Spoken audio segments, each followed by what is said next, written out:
friends. So it is a new day and a new week, and we have pulled a new word for our Mixed Media Monthly Challenge, and the word is cathedral.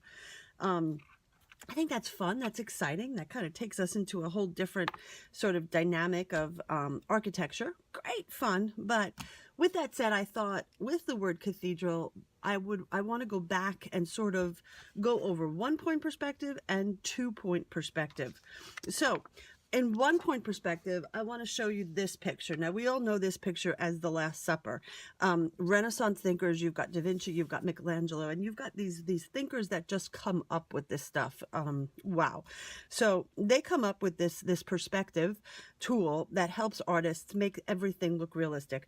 If you just look at this picture, you are drawn into this picture because of the way that the composition, all of the lines are coming in.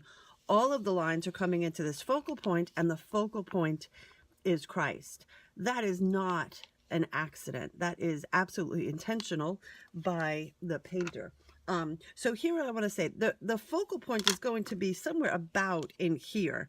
And in 1-point perspective, you'll see that all points, what I'm looking at here are these lines on the floor. You'll see in 1-point perspective that all lines are going to line up with that 1 point, thus 1-point perspective. So that all comes here.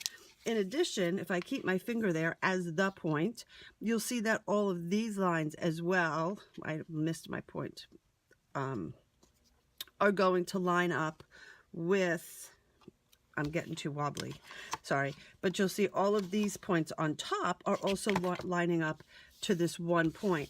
Now, when you're teaching 1-point perspective the first time to students, you kind of, if you just see right here, that sort of looks like the railroad tracks. That's how we always start. We kind of start with those 2 lines going down into the railroad tracks. And that's what I'm going to do with you guys. But I want you to see that 1-point perspective isn't just about the city street or the railroad track going off into the distance.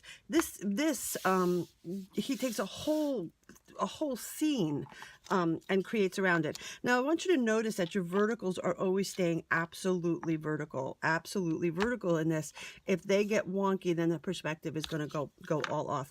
I also just want to draw your eyes to one more thing. This is the focal point. You'll see that every point has to line up with it.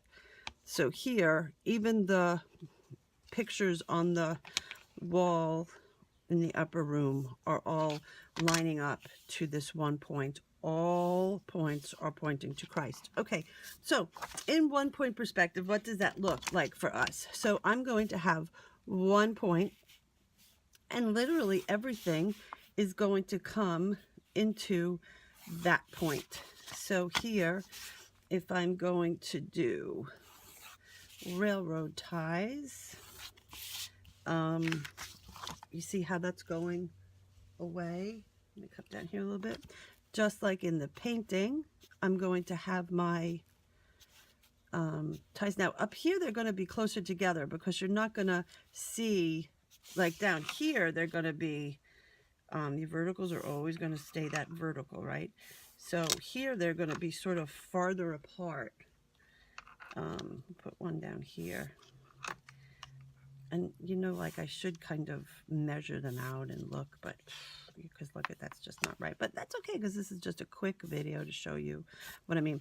But as you're coming up closer in here, they're going to start coming closer together because your eye, it's all going to kind of become one as it's going on down the line.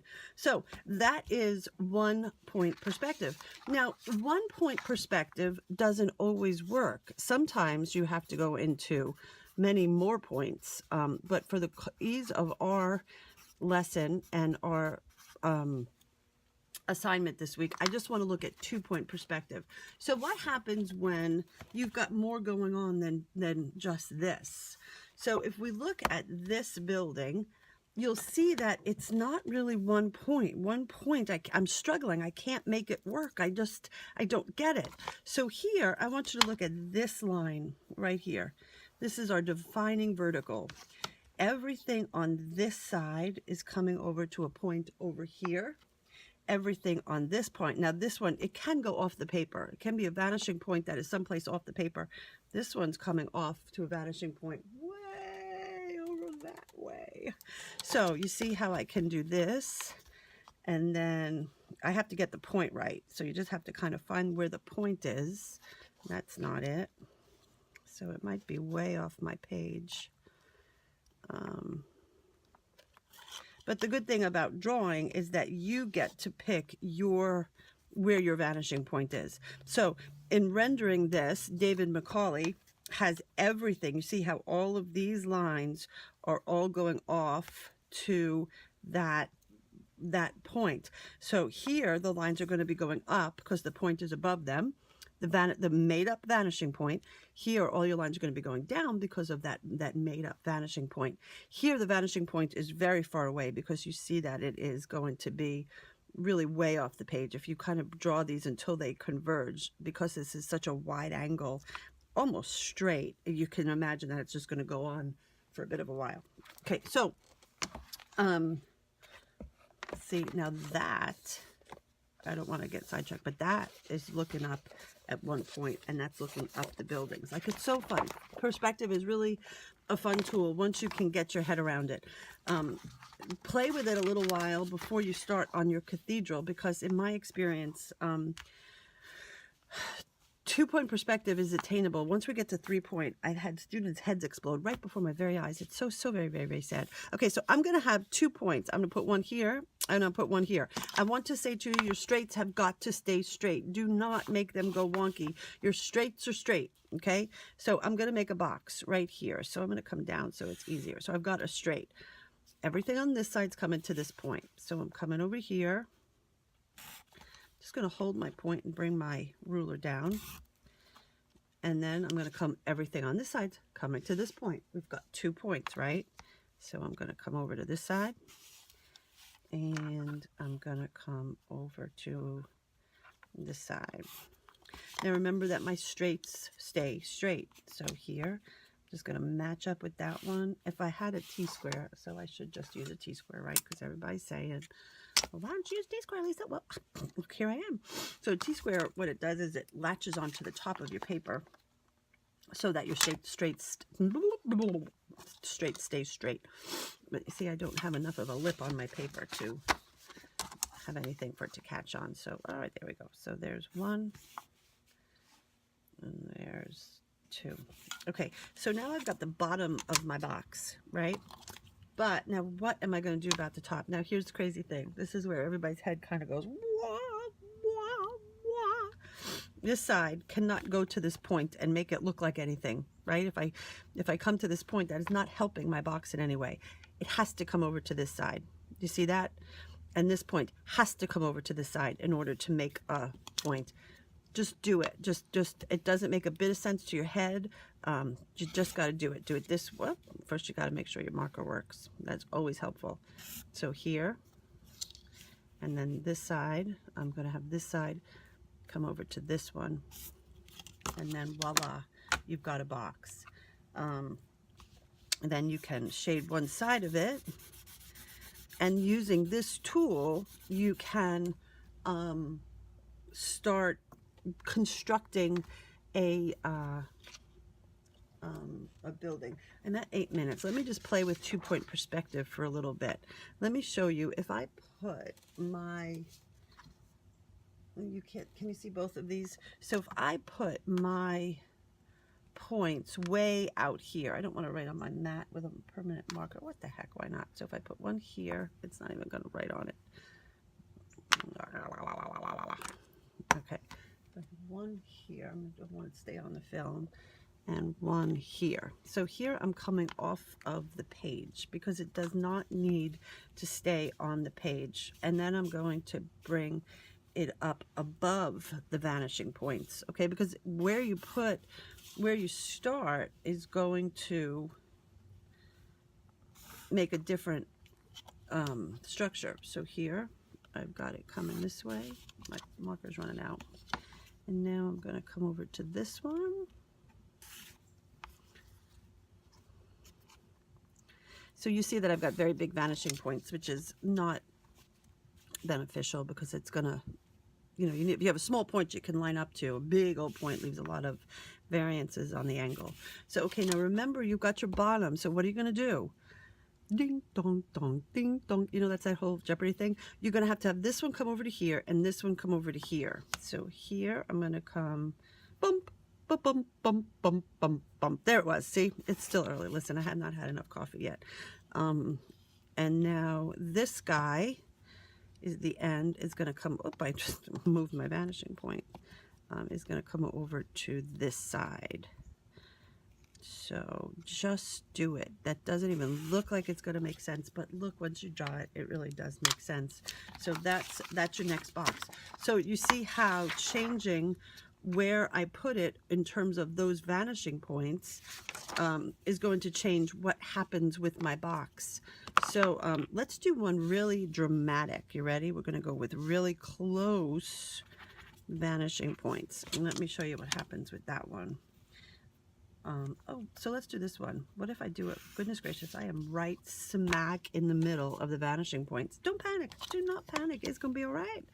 So just follow the rules. Everything on this side comes to this side, to this dot. Everything on this side comes to this dot. What happens with my straights? That's right, star students. My straights stay straight. And that, now of course I would erase this part. This becomes, you know, imaginary in my eraser. And that is what your building would look like. I'm thinking that is like the corner of Manhattan, you know what I mean, with all of your buildings kind of stretching out behind you. So this is 2-point perspective. Can you just start out by making some boxes? Can you start out by using 1-point perspective to make the railroad ties and just get your head around that a little bit? Then you can start out with 2-point perspective and start making boxes. If you pull, well, you're going to have to pull a reference photo for your cathedral picture. When you look at your cathedral picture, I'm going to suggest that you print it out. Print it out in black and white so you get just tones and values. And then I want you to just sort of take that picture and look at it and dissect it in your head to kind of figure out, okay, wait, oh, my coffee almost spilled. Where are my points here? What's going on and how can I find my points? So here, this is actually the front here. So in this drawing, I can look at it and I can say, okay, so everything's coming off over here and then this is coming way off over there. All of these lines, listen, every one of these lines is lining up with that point, that vanishing point. And as you're going along, this line is going to become more straight as you progress down the building. I can just literally hold my ruler at its point and just draw my lines and just keep going down, keep going down, keep going down. And you see how it is lining up as it comes down further. It is lining up. So absolutely every single line along this building lines up. So many times you see where there's not a true understanding of perspective. When you have, let's say, this building coming in here, and then people will come in and do their windows like this. See, that makes your head hiccup, right? If you were to draw a window in like the straights have to stay straight. If you draw your windows in like this, you see how I am finding it believable that that can happen. This can't happen. And look what happens on one when your straights don't stay straight. If I get these top ones completely right, but my straights don't stay straight, completely vertical, you know, using that T-square and making sure that you get it right, do you see how it does not trick my eye? My eye says something is wrong, I'm not believing it. Whereas if your straight stays straight and your lines are all going to the vanishing point, your eye says, oh, that's cool, that's perspective, that makes sense to me, I feel comfortable. So that is what I've got for today. We've got 1- and 2-point perspective, and our assignment for this week is a cathedral in your 2-page spread. Happy creating, guys. Bye.